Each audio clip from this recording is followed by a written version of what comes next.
अर्चना भजन भक्ति चैनल में आप सबका हार्दिक स्वागत है।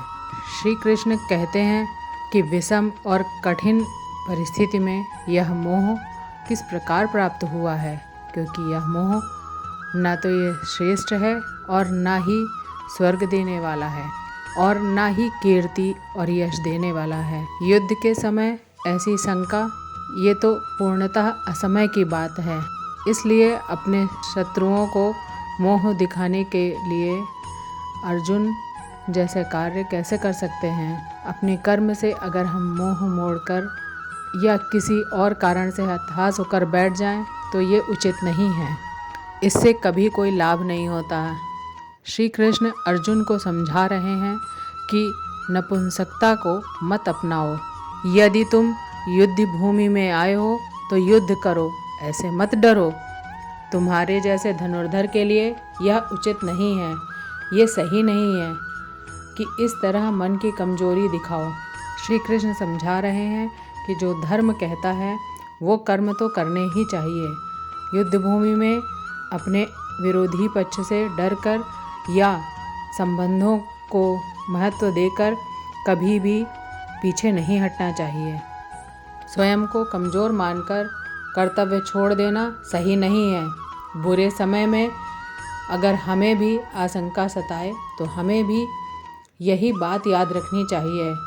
मन की दुर्बलता छोड़कर हमें केवल उस कर्म के बारे में सोचना चाहिए जिसके लिए हम इस जीवन में आए हैं। अर्जुन अपनी शंका व्यक्त करते हैं और श्री कृष्ण कहते हैं, हे अर्जुन, मैं किस प्रकार भीष्म पितामह से लड़ूं जिनसे मैंने सब कुछ सीखा है। जो मेरे लिए पूजा के योग्य हैं उन पर मैं बाण कैसे चलाऊं। यहाँ अर्जुन का कहना और संशय सुनने में गलत नहीं लगता। अर्जुन जिनकी पूजा करते हुए बड़े हुए, अपने पितामह या अपने गुरु पर वो कैसे बाण चला सकते हैं।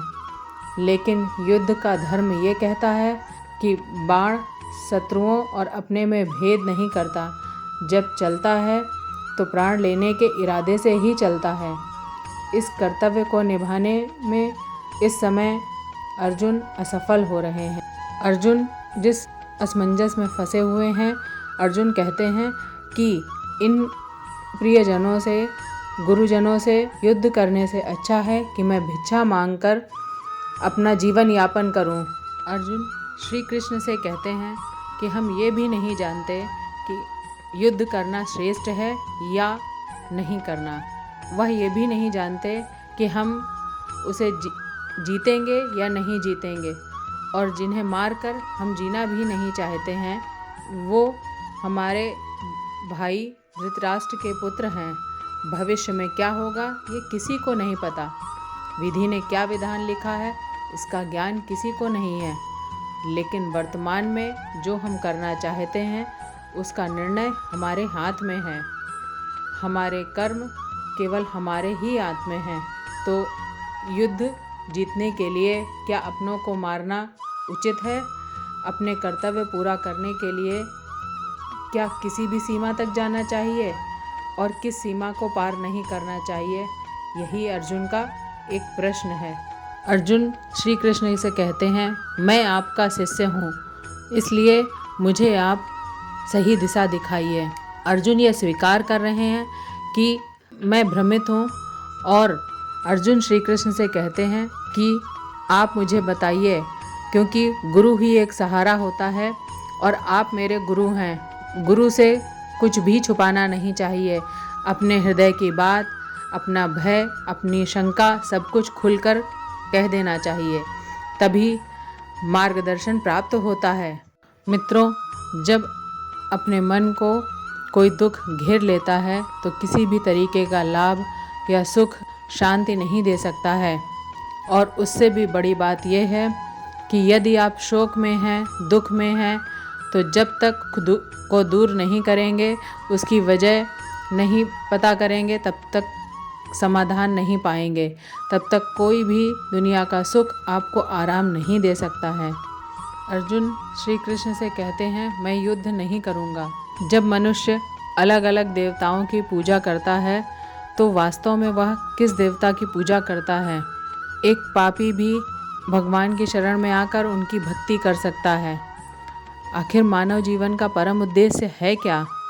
इस वीडियो में हम जानने वाले हैं कि क्या भगवान का कोई वास्तविक रूप है? भगवान इस सृष्टि में किस रूप में विद्यमान हैं?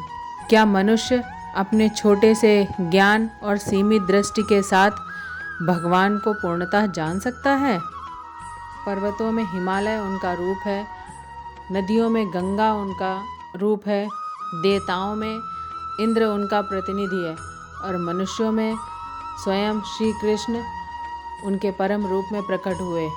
दोस्तों, भगवान श्री कृष्ण अर्जुन से कहते हैं कि तुम मेरे उपदेश को सुनो, तुम मेरे सखा हो, तुम मुझसे प्रेम करते हो और तुम्हारे कल्याण के लिए मैं तुम्हें दिव्य विभूतियों का रहस्य प्रकट करूँगा।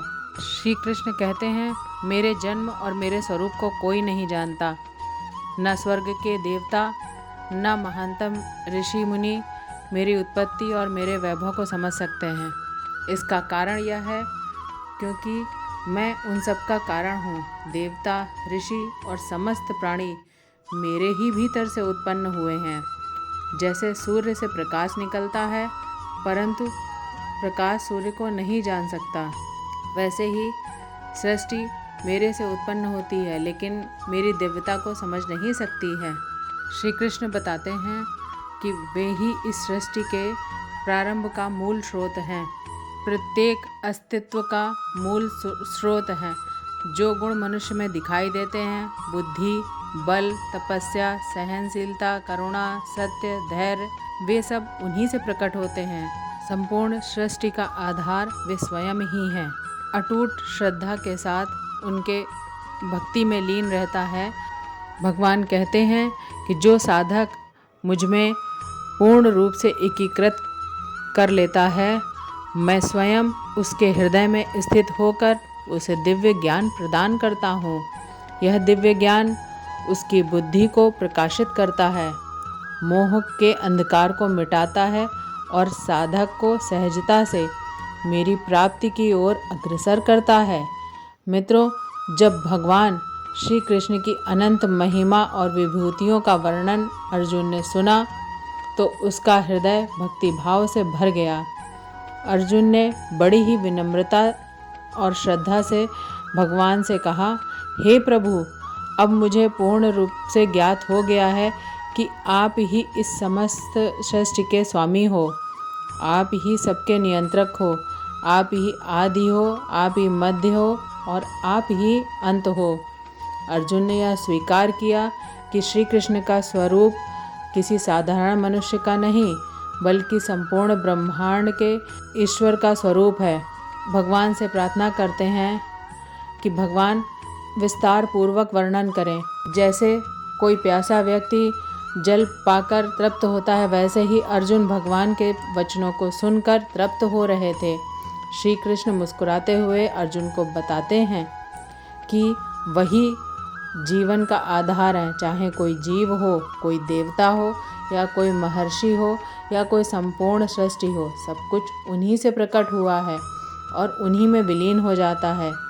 वे ही समस्त सौंदर्य, वैभव, सृष्टि और समृद्धि का महासागर हैं।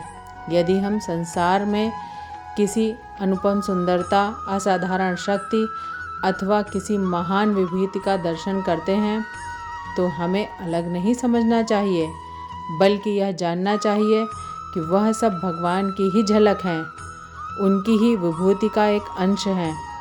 श्री कृष्ण समझाते हैं कि जैसे सूर्य की एक किरण संपूर्ण जगत को प्रकाशमान करती है, वैसे ही उनके दिव्य स्वरूप का एक छोटा सा अंश भी असंख्य लोक को आलोकित करता है। वे कहते हैं, जिस प्रकार आकाश गंगा में असंख्य तारे अपनी ऊर्जा प्राप्त करते हैं, उसी प्रकार संपूर्ण जगत उनसे अपनी शक्ति और जीवन प्राप्त करता है। उनकी विभूतियाँ असीमित हैं और उनमें से केवल कुछ का ही वर्णन करके वे अर्जुन को यह समझाना चाहते हैं कि भगवान की महिमा का कोई अंत नहीं है। आज की वीडियो में बस इतना ही। वीडियो पसंद आई हो तो लाइक करें, शेयर करें और चैनल को सब्सक्राइब करें। जय श्री कृष्णा।